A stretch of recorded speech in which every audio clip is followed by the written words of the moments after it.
Guys আপোনালোককনো কি লুকুৱাম, আমাৰ ঘৰৰ এটা সঁচা কাহিনী কওঁ, আপোনালোকে শুনক। তেতিয়া চন আছিল 1999। সেইদিনা আছিল বৃহস্পতিবাৰ। মই দেখা নাছিলোঁ, বাট মই কোৱা শুনিছোঁ। সেইদিনা মই একো দেখা নাছিলোঁ আৰু শুনাও নাছিলোঁ।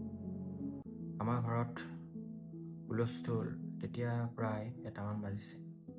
চিঞৰ বাখৰ, দৌৰা দৌৰি। এনেকৈ কিছুমান সময় গ'ল। তাৰপিছত 4-5 ঘণ্টামান পিছত মই পোহৰ দেখিছোঁ আৰু মই চিঞৰ বাখৰ শুনিছোঁ, কোলাহল শুনিছোঁ। মানুহবোৰে মোক চাই হাঁহিছে, কিছুমানে মোক মৰম কৰিছে। আৰু তেতিয়া আছিলোঁ মই মঙলদৈ চিভিল হস্পিটেলত। আৰু সেইদিনা আছিল তাৰিখ 23 ডিচেম্বৰ।